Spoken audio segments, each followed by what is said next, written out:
happen, I mean, this is really awful soil. I'm sure no one around here's got that bad a soil. And even the good thing about new housing estates. I had my hand up, by the way. Oh, did you? New housing estates, they'll take away all the beautiful local soil, sell it off, make lots of money, and then give you all yellow sand. But the best part about the yellow sand compared to that is it's got clay in it. So at least when you pour the water on it, it stays there. It does set like rock, but it stays there. Whereas this stuff, it'll run off, and even when it's had a lot of water, it doesn't soak in. That's So what mine's like. That's typically what it does. Sorry? I've got some. Oh, you've got soil like that. Yeah. Now, you've all got the answer to fix it, because now everybody can make compost. That is what is missing out of here to start with, and it's costing you nothing to change it. There are some other things you can add to it, but you know, your own home compost with all, you know, whatever state it's in, even if it's not totally broken up like that, even with all these worms in it. If I add some to that and I mix my soil back in, it's obviously going to change colour, but you'll notice when I add more water to it, it doesn't run off and it doesn't leave that funny looking pattern on the top. And this is what you've got to keep doing. So, you know, the theory now about digging your garden beds is that it's severing some of the fungi in there, has influenced farmers to try and take on a no-till method. Oh, in other words, no dig. But, you know, sometimes you do have to dig things in. You can leave compost on the top, and you can put wood chips over the top of that, and the microbes will move through, but they'll only move through if the soil's wet. So hence you've got a bit of a problem, because you've got to mix this in to make it wet. Now that's the thing, that you can just keep doing this till kingdom come without spending any money at all and build your soil up. But you will have to do it a lot and repeat it, you know, every 2 weeks, every 4 weeks, just putting more and more in. And what will happen now, if I put that water over it, see what's happening already? It's starting to soak in. If you're in, the worms are getting drowned, they're not going to like that too much. Cover them up. One of the ways in which you can speed the process up and not have as much compost is to buy. So that's why I was trying to do it with for nothing, which is what that would be. You can buy this clay product. So they come in quite a few brands now, and most of them have rock minerals added to it. So you're getting trace elements as well, which are natural. It will also give you a quantity to add per square metre, but it all depends on everybody's soil. So I'm just going to flatten this, because typically your garden bed might look like that. And what you do is you come along and you sprinkle it over the top, and you can use the rate that they've said to start with, and you will have to work that in, and you can use one of those rakes or you could dig it. It's up to you, but you've got to work it into the soil, or you know, you can turn it over.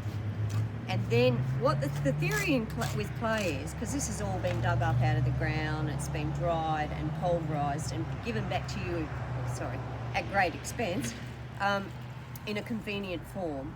And clay is like a sponge. It will hold the water. So that's a one-off addition. This is constant. But what's missing out of this is the compost with the microbes in it. So you still have to add your compost to it. But you could add just water to that, and it will hold the water and it won't run off as much. But it's still not going to be a good soil to grow in unless you have the compost as well. So it takes a while for that that clay to start absorbing the water, and this is where you have to get your rake out and rake it in. You have to water it, rake it, water it, rake it. And once you've done that, it takes very little water at all after that. It's no good to put it on top of a lawn. You can only do this to the soil before you prepare your lawn, because this stuff goes sludgy and you walk on that and it'll stick to your shoes. So you've got to work it back into your sand. And I'm telling you that because if you're on one of these useless soil properties, and you said you had, you don't have to go out and buy expensive garden soil. You just add some clay and just keep adding this great compost, and you will change your soil in no time. And there's stuff in compost, not only the microbes. See, I even put like dead trees and things like that, dead roots that haven't broken down yet. But they leave air gaps in your soil, so it's good for it. Yeah, there's stuff in compost called humic acid, which you can buy neat, you know, concentrated, but it's actually in there, and it's like the purest carbon 4, and that's the sponge. That's the stuff that holds the water. So that's why you've got to add volumes of this stuff to create that sponge effect. But the good part about it is adding the volumes means you're adding all the microbes as well. And so it's not white anymore. Notice the colour. So do you have to dig it in, or can you just leave it on the surface? You can leave it on the top, but you must have water. The microbes will only go in wet soil. So you water the top lot of horrible hydrophobic soil that you've got, and try and dig it in a little bit, and then put your compost over the top. I'm talking really about a pasture. Oh, on the pasture, you can, this time of the year, this is when you put your compost out for sure, okay? It's supposed to be 10 tonne to the hectare, is that right, Mary? That optimum amount? Average amount, yeah. I do get that. But it's easier, well, it doesn't But I'm matter. working on it. Yeah, and it's easier to add the compost tea, much easier. So, you know, that's what you do as an alternative to going and spending $200 a trailer load on expensive soil. That's as good as any soil you buy. As long as you keep adding that constantly. The clay's a one-off, this is constantly. Moist soil, thanks. Right, what I'll show you now is how to separate worm casting. So those people, when your first layer is full and you're ready to go on to the next one, you put your second lot of bedding down, you want to be able to use the stuff at the bottom. And the best way of doing that, to make sure that you've got all the worms out, is you take that layer and tip it out onto a tarp like I'm doing there, and you can see all the worms at the top. Now while we're talking, in a moment, they will start diving down because they hate sunlight. Okay, and it's actually, this is the one that had a bit of horse manure on the top, so that's why you can see horse manure as well. So basically, you wait a few minutes and then you start scraping the stuff out all the way around the outside, and you keep going like that. And I've got to wait a bit longer. Is there a better time to do it, Robin? Because I've noticed I've got lots and lots of babies in mine, so I don't want to touch it because there's so little. Yeah, you will, and that's good. See, there's tiny little ones there, all breeding. It won't hurt them if you do this. It's just the sun's gone. Hopefully they'll start moving in a moment, but no, you won't hurt them at all, as long as you start pulling out all the way around the edges like that. And that's the stuff that you use. That's what goes in the base of the hole, so of every plant that you are going to put out. And I usually put about a tablespoon, a small handful, in the base of the hole where a seedling is going to go. And these guys are proving me wrong. Normally they just dart straight down underneath, but I think it's just gone, it's so flat. Yeah, and it's cool. Yeah, you're right. But usually, yeah, and what will happen as you keep going is you end up with this ball, this writhing ball of worms in the middle, and you can put that back in your first layer or in your second layer that you've just created. But that's the stuff. This is what they call the black gold, and this is the stuff that's got the enzymes in it, and you can make compost tea from this as well when you've separated all your babies, which are now starting to go down, but they're not in much of a hurry. I did say to you that you should be starting to see a range of size of worms. So you know that your worm farm's going really, really well when you've got, you know, fat ones and you've got little bubbers as well. And that if you get close to some of this, you'll also start to see white specks. If you get, you can buy yourself, I didn't bring one today, a little, yeah, you can buy a thing called a microscope. Get the kids to have a look at that. If you look in there, it looks like sand.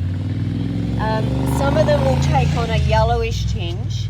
It's the one with the yellowish tinge that's the worm egg, and it's like a little teardrop shape. Oh yeah. And one of my waste educator colleagues left his microscope going, and he came back and was replaying it, and it was sort of like palpating. Oh my goodness, it's babies, because they can have up to 12 babies inside each one of these little teardrops.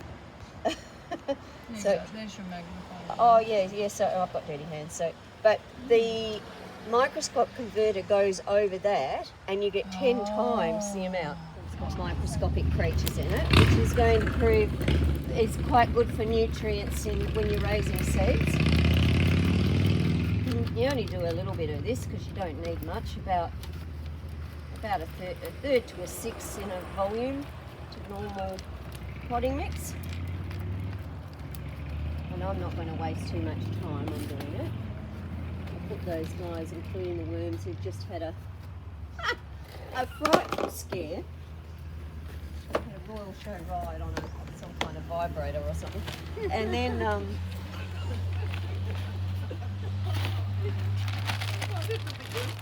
The people at the grand place will really love this. I forgot about that. That's me. It's just me. Right, I'm just going They're to... probably going and we paid this lady. I've got a little worm in there. So I've now got some nice, fairly fine compost in there. And, you know, bear in mind that I'd probably end up with a couple of litres. I wouldn't do it normally like this. This is one wet tear today. And I'm just going to add some ordinary, about twice as much ordinary potting mix to it. And mix that together. And now you have got a nice open, but you've got a rich source in there as well. So once the seeds have germinated in that, you haven't had to go out and pay. I think it's, last time I had a look, it was like $15 for a seed raising mix. The only thing, if I was being really careful with this potting mix, see how there's still a few bits of unmixed wood. Now, if you have a seed come up underneath that, that acts like an umbrella and it won't germinate. So really that whole potting mix should have been screened as well. But of course you don't, you know, you buy budget potting mix, they haven't put it through these big screeners, but that doesn't take long to do, to get rid of those few big bits. And it's, you know, pretty serious, good potting mix. For seed raising mix, sorry. I've still got some. You have some casualties. Yeah, They haven't moved. poor babies. Oh, they do, no, he's moving.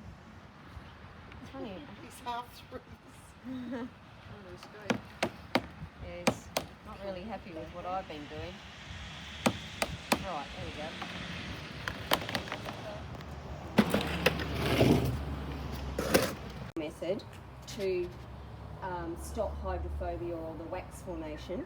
You can also add a humic acid, which I was just saying to is extracted from tiny amounts of compost. So you can set a dripper, you know, with a drip filter and your compost, and you know it will take 24 hours to get, you know, a little jar that much or something of humic acid. But it's the because it's like a sponge, it will also stop hydrophobia. And it's now quite easy to buy, a lot easier to buy than it used to be. Right, so what you need is an aerator for a pond pump, which has just lost one of its tubes. Yeah, and you need to be able to, this one says 7,500. I assume that means, I don't know, per revs per minute or whatever. Anyway, it seems to work, and I get the froth and bubbles on it. I add extra food to it. I add fish hydrosylate, which is supposed to encourage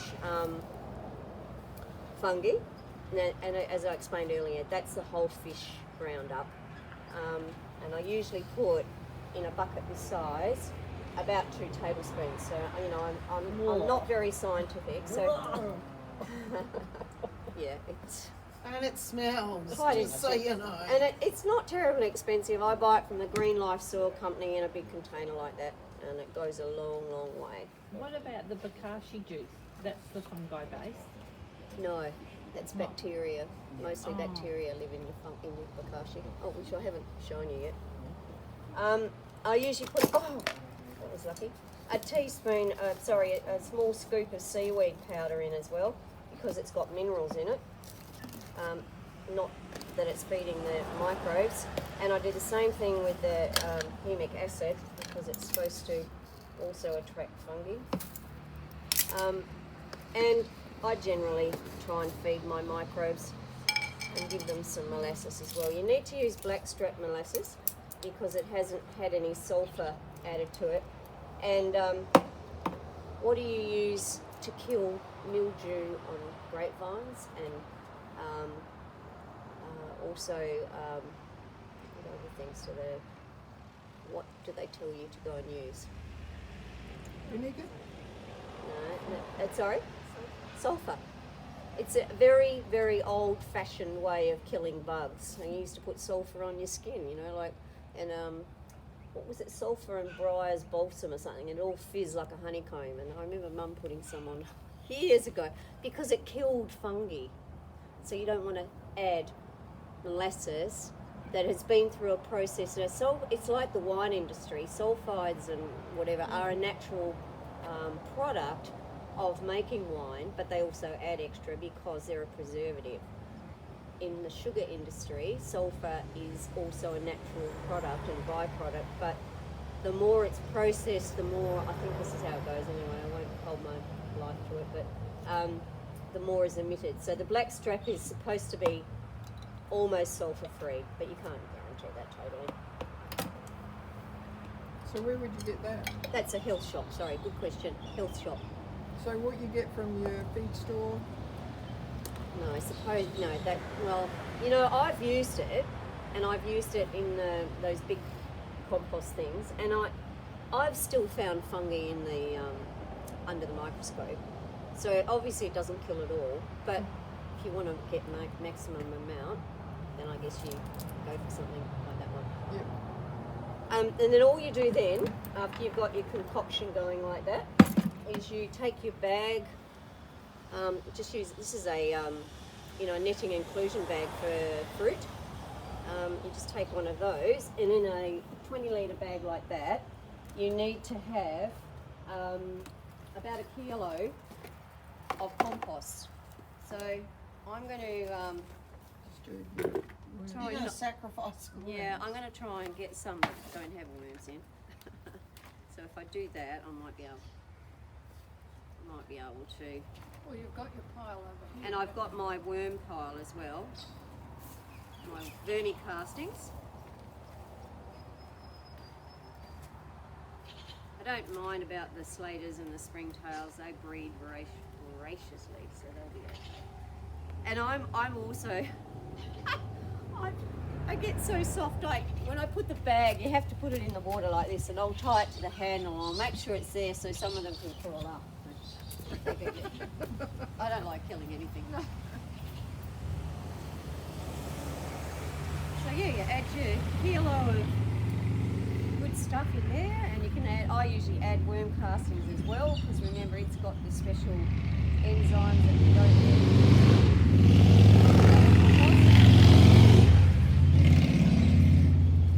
So about a kilo. You don't have to be strict with that. And tie it up, and then I just tie it to the handle, and as I said, I leave it out of the water a bit so that the guys that I didn't get can escape. And then you fill it with water. Now if you're on town supply, you've got chlorinated water, you have to leave the water in a bucket to aerate, to gas off. I've got rainwater. This will be town water, won't it? Yeah. So I just remembered that. So I better not put it in, because otherwise you end up killing all the bacteria. Yeah. No, so other than that, I've got a messy bucket which I'll take home. You sit that down in there. You have to. These usually come with stones on. I don't know. I've got the cheap variety. Obviously, they never arrived in the post with the stones on the end. So I just made my own, rather than waste my time and send it back again. And that just goes down the bottom. And that will sit down there and bubble away for 24 hours and then turn it off, and then that's where I then take it out and I do, yeah, about 50-50, and it's probably less than that, but yeah, that's on average. So you almost fill that I bucket fill that up? right to the top. Right, okay. Yep. And just leave it inside, bubbling away. I have left it for 36 hours, but you tend to get more bacteria, you know, and then it starts to go, you get ciliates and things, which means it's starting to go anaerobic. So 24 is about the best time.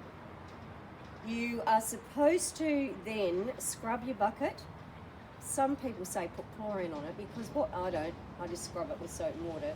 What happens is that the bacteria, as part of their nature, exude a glue, which is used, it's microscopic amounts, but that's what binds soil together. That's their role. They build bricks in the earth, and they will leave that film on your surface, which builds up, which you don't want to have.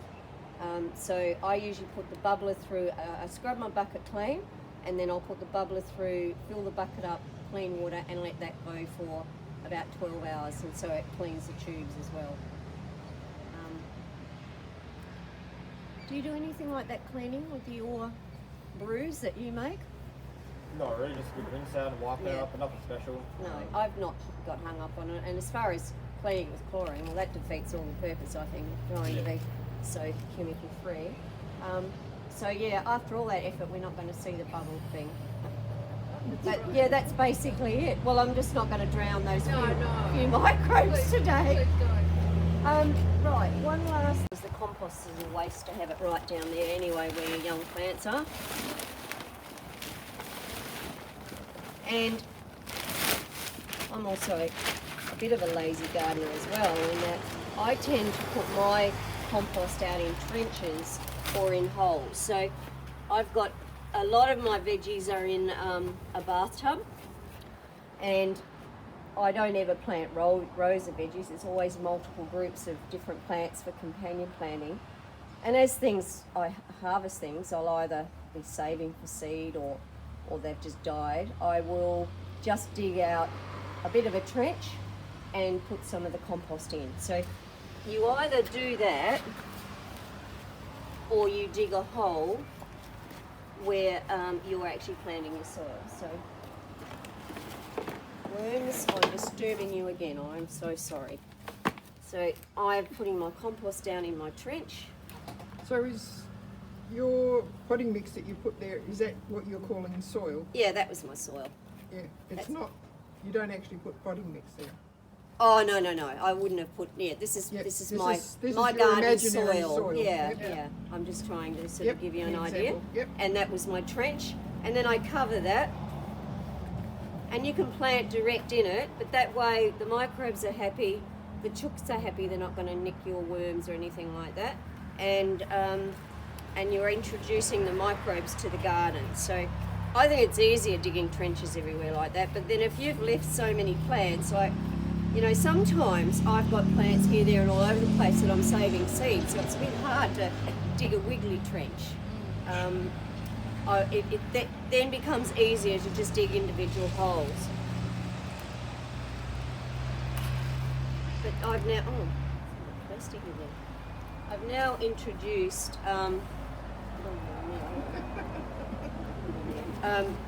just trillions of microbes, lots of nice friendly earthworms that have been upset by me multiple times today, and that's all ready for planting.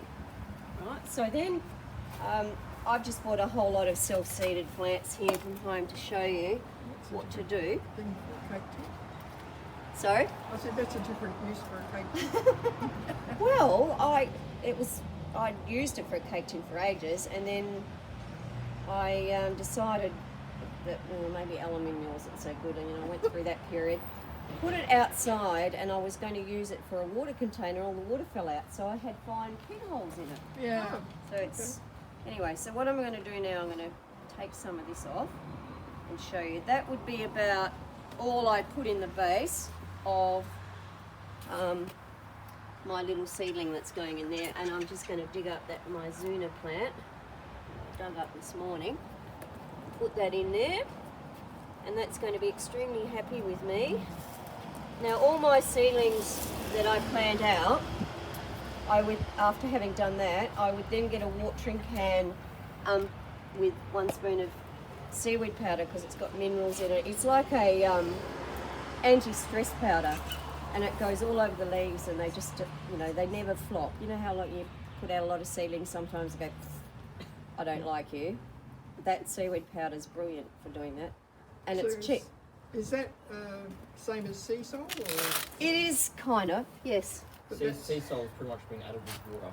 So this is more of a why you're buying it without all the extra water. Yeah, Okay, this so is that's concentrated. yeah, it's better value for money. Yeah. Yep. Okay. No point paying for water.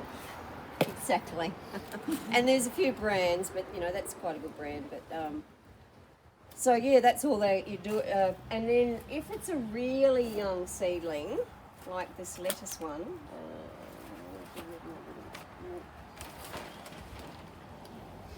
I must have taken it out somewhere, the collar. It's a third of a milk container. Oh, there it is. It's washed. That's why I couldn't find it. I have a plastic rubbish bin at my house with a lid on it, and I've cut lots of these up, and they are the collars that I put on all my plants. They're like little hothouses, and they also stop snails and slugs and whatever, and only for a couple of weeks while they just strengthen up and the cell walls harden up. The thing about seedlings that you'll buy from any garden centre is they've been through a trade nursery where they spray them with chemical fertilisers, you know, to get them to grow quickly so that they can get them out on the shelves in 4 weeks. If you grow your own, they don't have that, and their cell walls are harder, you know, they don't flop over.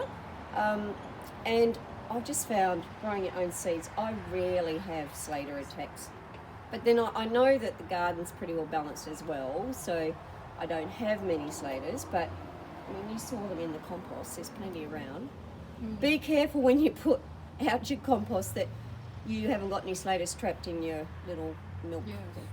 You can also use tops of cool drink containers as hothouses. So if you've got, like these little letters probably are a bit small at this point to go out from the seedling tray. I would probably put that into a pot normally, but the way to do it if you are going to put them out, you just dig your hole normally and a little bit of worm castings, and then you can use a little terrarium on it. So that's where this comes into for. You put that over the top. Now the only problem is you've got to be a good gardener. Remember that that's not going to get watered, so you have to take it off to water. Whereas this time of the year, this will be rained on. Or if it suddenly gets hot, Yes, it suddenly you gets don't hot. want to cook it. So, but you know, simple things to do that'll get your garden going quickly. Yeah. And you know all those coffee cups That you'll get, Yeah, I think ours has got a little bit. which is what you want. And there isn't much smell to that, but that's because I haven't used the juice of it either. Have you left the juice in there?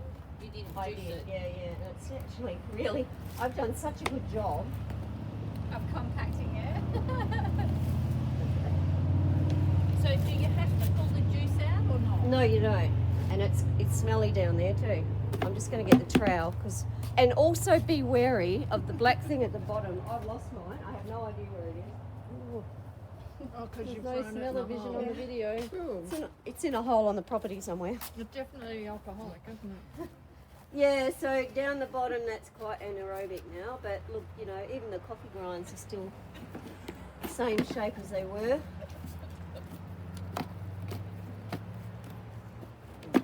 So is this not how it's supposed to be? No, it's meant to be like that, but the juice is all gone. And yeah, it should look exactly the same. So for some people it's an effort, and yours will be much easier. Yours will literally fall out, but I've lost that mesh and I forgot I've cut a piece of avery wire to put down there in place of it, but didn't put it back in. So that's why it's all stuck to the bottom and it's not wanting to come out. Oh, because the layer would Because you have a black hole piece of plastic with holes, and it's got a spike on it as well, and that's what keeps that little reservoir for the juice. Yeah, that's why that's happened. Now I'm actually going to add a bit more water to that as well to make sure that there's plenty around that in that soil. 'Cause we just haven't had enough rain. I hope we have some more soon.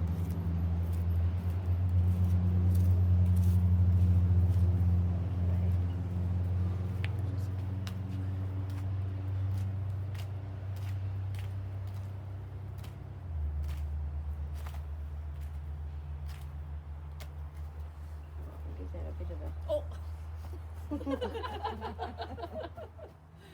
Quite squishy there.